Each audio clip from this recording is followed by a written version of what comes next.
About a month ago, I made a video called "The UK is a Warning to the Rest of the World." It was about the entirely avoidable economic stagnation that overtook what was once the world's preeminent industrial power. The comment section of that video was unusually lively, but some comments really stood out.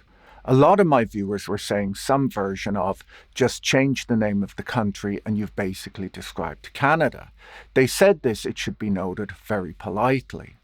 So today, let's talk about Canada. Now, back in 2012, a comparison like that would have seemed absurd. At that point, the global consensus on Canada was that it was the ultimate best of all worlds economy. It had the natural resources of a Gulf state, the social safety net of a Northern European country, and a housing market that only seemed to move in one direction. Canada is a country that on paper should be one of the wealthiest nations on earth. It has the second largest landmass in the world. It holds the third largest proven oil reserves. It's fifth in natural gas. It has an abundance of uranium, potash, rare earth minerals, and fresh water. It has a highly educated population, a stable democracy, rule of law, and G7 membership. By every measure of endowment, Canada should be a superpower. In fact, there was a brief window in 2012 where the median Canadian household actually pulled ahead of its American counterpart, becoming, by several measures, the most affluent middle class in the world. Looking back from 2026, it's clear that this outperformance was driven by a unique set of circumstances. It was the height of a global commodity boom, where crude oil prices had nearly quadrupled over a decade, and the Canadian dollar was trading at or above parity with the US dollar. While high energy prices were a headwind for the US, they were a massive tailwind for Canada. But if you look at the data today, that era of outperformance has vanished. The decline isn't marked by a sudden collapse or a dramatic crisis. It's a slow, but always polite stagnation. Between 2012 and today, Canada has fallen from number 6 on the World Happiness Index to number 25, its lowest ranking since the survey began. To see a national mood sour this quickly, you usually have to look at countries whose central banks have been replaced by printing presses or whose borders are being redrawn. In Canada, the institutions are still there and the borders haven't moved. It's just that the arithmetic of a middle-class life has slowly stopped balancing. National income per head has fallen from roughly 80% of the American level in the decade before the pandemic to around 70% today. If Canadian provinces were American states, Alberta, the oil-rich outlier, would rank around 20th wealthiest, somewhere between Colorado and Tennessee. Ontario, Canada's most populous and economically central province, would rank 48, below Montana, below Alabama, and below every southern state except Mississippi. New Brunswick would rank dead last, below Mississippi. The provinces that contain most of Canada's population sit near the bottom of the combined list. A country that was briefly richer per capita than the United States is now having a serious debate about whether it can arrest a generational decline. The British disease that I described last month was an object lesson in compounding errors, but Canada's version of this stagnation is unique. It's a story of how a country with every possible advantage managed to fall into what Bank of Canada Senior Deputy Governor Caroline Rogers called, in a 2024 speech, a productivity emergency. The reason I think the rest of the world should pay attention to Canada is not that Canada is failing spectacularly. It is failing gradually, systematically, and in ways that are entirely legible, compounding errors that reinforce each other, each one individually defensible, collectively ruinous. The same patterns are visible in countries across the developed world. Canada just got there first. So let's go through them, But before we do, let me tell you about this week's video sponsor, Genspark AI. You've already loved Genspark 2.0 with Super Agent, AI Office Suite, and AI Media Agents, but now it's evolved into Genspark 3.0, your ultimate all-in-one AI workspace. It comes with 3 game-changing features you won't want to miss. First, Genspark Claw and Cloud Computer, your dedicated AI employee. Every user gets a private, always-on cloud computer, so your data is 100% secure and isolated. Message Claw on WhatsApp, Telegram, Slack, and Teams. It handles research, drafts, emails, even calls, and delivers finished work straight to you. Second, Genspark Workflows. Automate busy work across more than 20 apps, including Google Suite, Notion, and Salesforce. Use pre-built templates or create custom pipelines with no more repetitive tasks.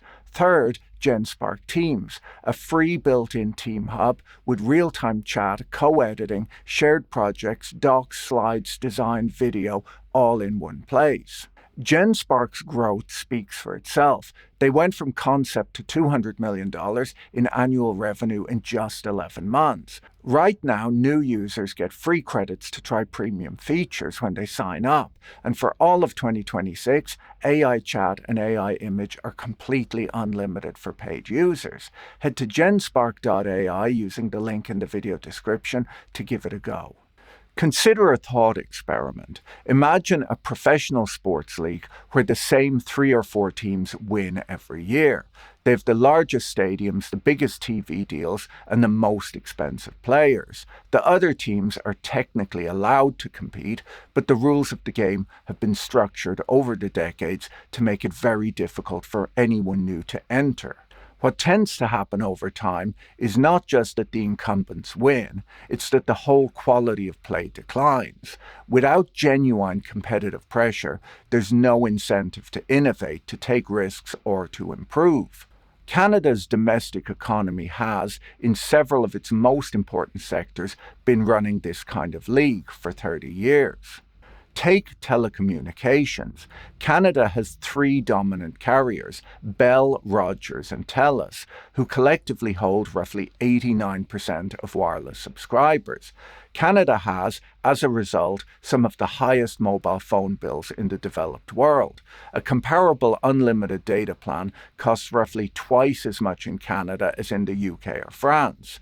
The Canadian Radio, Television and Telecommunications Commission, or the CRTC, which is what you'd call it if you'd like to get home before midnight, has for years been theoretically open to new entrants, but the practical and regulatory barriers have ensured that meaningful competition never quite materialized. The industry has spent lavishly on lobbying and regulatory intervention. It spent rather less on network investment per customer than its counterparts in more competitive markets. Banking tells a similar story. 5 Canadian banks, the Royal Bank, TD, Scotiabank, BMO, and CIBC, hold approximately 90% of deposits in the country. The Canadian banking system is, by design, highly stable. It didn't have a financial crisis in 2008, unlike most of the developed world. This is a genuine achievement, and Canadian bankers will remind you of it at every available opportunity. But stability and dynamism are not the same thing.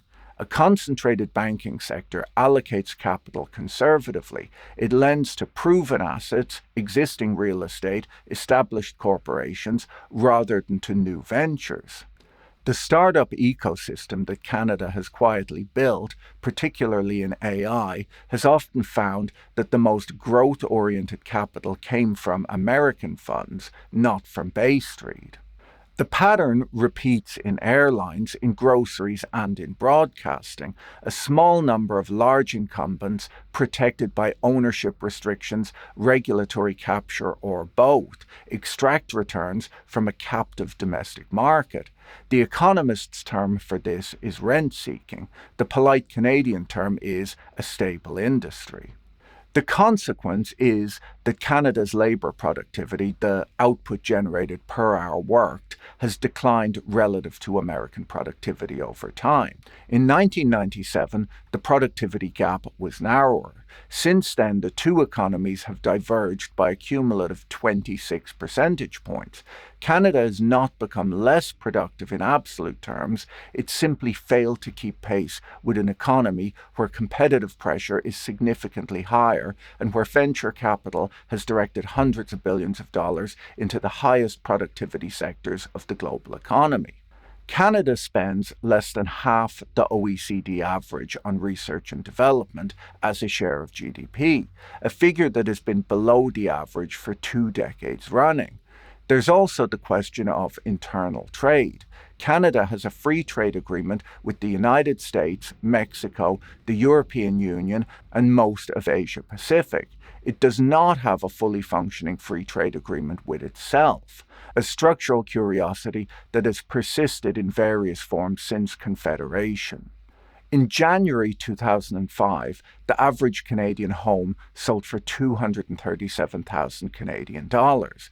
By early 2026, the average had reached $661,000, a nominal increase of around 179%, or nearly tripling in price. Even adjusted for inflation, the gain is still huge. In the country's largest cities, it's been transformational. Now, there's a common comparison made in conversations about Canadian housing that homes have outperformed the stock market over time. It's worth pausing on this. On a straight price appreciation basis, the TSX Composite Index actually outperformed Canadian housing over the same period, and substantially so once dividends are reinvested. The point is not, therefore, that housing beats stocks. The point is that housing performed like an equity investment in a non-productive asset. A company, when it rises in value, has generally done so by producing something, a product, a service, a patent, a drug, a piece of software. The stock price reflects real economic activity, real production. A house, when it rises in value, has generally done so because land in a desirable location has become scarcer, because planning restrictions have constrained supply, or because a decade of historically low interest rates created a wall of capital seeking somewhere to go. The house didn't invent anything, it didn't employ a research team, it just sat there. This distinction matters because of leverage. If you bought a Toronto home in 2005 for $300,000 with a 20% deposit, so $60,000 down, and that home is now worth around $900,000, your original $60,000 has generated a capital gain of $600,000. That is a 10-to-1 return on the actual cash invested. It's also, in Canada, entirely tax-free if it was your primary residence.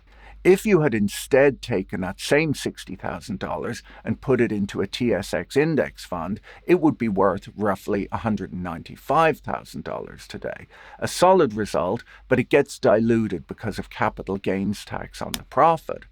The incentive structure this creates is problematic. The rational economic choice for a Canadian household with savings has been for 20 years to put as much money as possible into real estate as early as possible at as high a leverage ratio as your bank will allow. This is not irrational behavior, it's an entirely logical response to the incentives that the system created. It is, after all, how everyone you know made most of their money. The consequences of this are considerable. Housing prices in Canada's major cities now sit at somewhere between 12 and 17 times median household income. The median after-tax income for a Canadian individual in 2023 was $74,000 a year. At the national average price of $661,000, the price-to-income ratio is approximately 9. In Toronto and Vancouver, it's substantially higher. In 2020 and 2021, CIBC estimated that roughly one-third of first-time buyers received a parental gift to fund their down payment. The average amount was 82,000 Canadian dollars, which as it happens is slightly more than the median Canadian individual's annual after-tax income. In Vancouver, the average parental gift was 180,000 Canadian dollars. In Toronto, it exceeded $130,000. The Bank of Mom and Dad has in certain Canadian cities become the largest mortgage lender in the country. It doesn't, however, publish accounts. Amusingly, in researching this, I found a Canadian real estate industry publication where the author argued that what Canada's housing market needed was further tax relief for property owners on the grounds that this would stimulate more housing transactions. I don't like to beat up on someone, but consider the environment in which it's being made. The average home in Vancouver costs more than 17 times the average income. The suggested solution is to make property ownership even more tax advantaged than it already is. This is a bit like a doctor seeing a patient with high blood pressure and suggesting that they eat more salt. Technically, it will do something, it's just not obvious that the something is helpful. The political economy of this situation is almost perfectly paralysed. Approximately 66% of Canadian households own their own homes, meaning that two-thirds of the electorate have a direct financial stake in keeping house prices high. A government that credibly committed to building sufficient new housing to return prices to something resembling affordability would be asking a majority of its voters to accept a substantial reduction in the value of their single largest asset. In Britain, we identified this as the central political obstacle to housing reform. In Canada, the problem is essentially identical. The 2026 World Happiness Report contains a data point that I find genuinely striking. Canada overall ranks 25th, which is a significant fall from 6th a decade ago, but still a respectable position for a country that is, by any objective standard, wealthy, peaceful, and well-governed. But when you break this down by age, the picture changes substantially. Canadians over 60 rank in the global top 10 for happiness. Canadians under 25 rank 71st. 71st, below countries with a fraction of Canada's per capita income. That ranking reflects not just where Canada stands, but how fast it has fallen. The World Happiness Report tracks the decline in youth happiness since 2011 across 136 countries. Of those, only 3 recorded a steeper drop than Canada: Malawi, Lebanon, and Afghanistan. One of the 3 has a poverty rate above 70%. One has been in active armed conflict. One is governed by the Taliban. Canada is the 4th. There's a clean explanation for this divergence, and it is the housing market. Older Canadians who bought homes in the 1980s, 1990s, or early 2000s have, through the entirely normal process of sitting in their houses, accumulated wealth that would have been the envy of a successful entrepreneur. The median senior family in Canada holds net assets of approximately 1.1 million Canadian dollars. The median family, where the main earner is under 35, holds approximately $159,000. This is not because young Canadians are less capable, less hardworking, or less disciplined. It's because the asset that generated extraordinary returns for the previous generation is now priced at a level that makes it structurally inaccessible without either a very high income, a parental transfer, or both. Youth unemployment reached 14.7% in late 2025. Approximately 914,000 young Canadians, just under a million, were classified as NEET, not in employment, education, or training. This is the mechanism of generational wealth transfer that the housing market has created. It's not a conspiracy. Nobody designed it this way. It's simply the predictable outcome of a set of policies planning restrictions, tax treatment of primary residents, mortgage incentives, and low interest rates that happened to be extremely good for people who owned assets 25 years ago and are considerably less good for people trying to acquire assets today. It also, incidentally, explains why the country's most talented young people increasingly look south. Which brings me briefly to Elon Musk. Elon Musk was born in South Africa. At 17, he moved to Canada, where he held citizenship through his mother, and stayed for approximately 2 years before relocating to the United States. He's now variously the world's richest person, the owner of Twitter, which he acquired for $44 billion and renamed X, and a figure of considerable political controversy in the country that eventually kept him. I bring him up not as evidence of Canada's loss, but because of the underlying pattern. Talented individual arrives in Canada, acquires residency, departs for the United States for better economic opportunities. There's nothing really unusual about this story. It is, in fact, the dominant finding of a July 2025 Statistics Canada study on skilled emigration. The study found that roughly 22,000 to 35,000 Canadians move to the United States each year. More striking, about 60% of those applying for US work authorization from Canada are not Canadian born at all. They're skilled immigrants who came to Canada first and subsequently moved on. The median US salary offer for these individuals was $137,000. Primarily in computer, mathematical, and engineering fields. Canada attracted them, educated them in some cases, and then lost them to a market that paid more and taxed less. The Conference Board has called this the leaky bucket problem.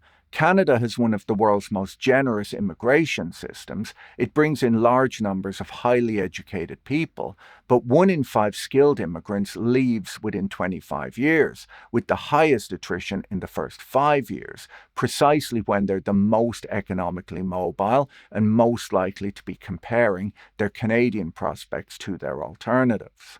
Canada is not, on this evidence, suffering from a brain drain in the classic sense. It's functioning as a very efficient talent incubator for the United States economy, which is a service, I suppose, just not one that Canada intended to provide.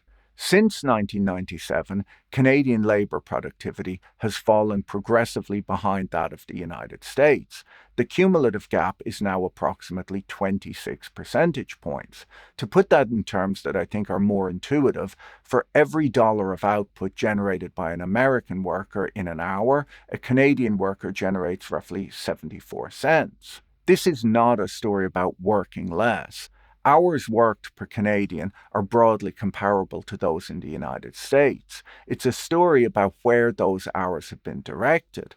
The economy has channeled its investment, human, financial, and physical, into sectors that produce lower output per unit of effort. Real estate, public administration, retail, and a financial sector that lends against bricks rather than ideas. Canada's business investment in research and development as a share of GDP has been below the OECD average for 20 consecutive years. The gap between Canadian and American R&D spending per capita is large and widening. A country that doesn't invest in the production of new knowledge or new processes eventually finds that its workers are doing the same things in the same ways as a generation ago, which is roughly what has happened. There is a further structural point worth making about the composition of the workforce. Between 2015 and 2025, public sector employment in Canada grew by approximately 30%. I'm not arguing that public servants don't provide valuable services. Many of them do. It's just worth noting that a growing share of the highest security employment in Canada is in sectors that do not, by definition, produce exportable goods or generate productivity growth in the conventional sense. The Bank of Canada's most recent forecast for real economic growth is 1.25% annually. For an economy with Canada's endowments, that is unimpressive. Approximately 75% of Canada's exports go to the United States. For reference, total merchandise exports to the US represent roughly one-third of Canadian GDP. No other developed economy is so comprehensively tethered to a single trading partner. This concentration was, for a very long time, a reasonable arrangement. The United States was a stable, rules-based market. The two countries shared a border, a language, a legal tradition, and a broadly aligned foreign policy. NAFTA and later the USMCA provided a framework of predictability. Canadian businesses rationally chose not to spend money developing Asian or European market access when the American market was so large, so close, and so accessible. The problem with concentrating your economic exposure to a single counterparty is that you're entirely dependent on that counterparty's goodwill and continuity of policy. Recent events have illustrated this risk with some emphasis. Nowhere is Canada's strategic exposure more visible than in energy. Canada holds the world's third largest proven oil reserves, the vast majority in the Alberta oil sands.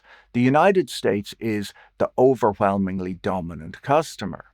Because Canada has historically lacked sufficient tidewater export infrastructure to access Asian or European markets, it has sold oil at a consistent discount to the global benchmark price. WCS is a heavy sour crude, more expensive to refine than the lighter American benchmark, and some discount is structurally warranted. But the historical gap of $15 to $20 per barrel was consistently larger than the quality differential alone would justify. The excess reflects a transportation premium that accrued not to Canada but to the American Midwest refiners, who, for decades, were the only buyers with ready access. The Trans Mountain Pipeline expansion entered commercial service in May 2024. It added approximately 590,000 barrels per day of capacity, bringing total Trans Mountain capacity to around 890,000 barrels per day.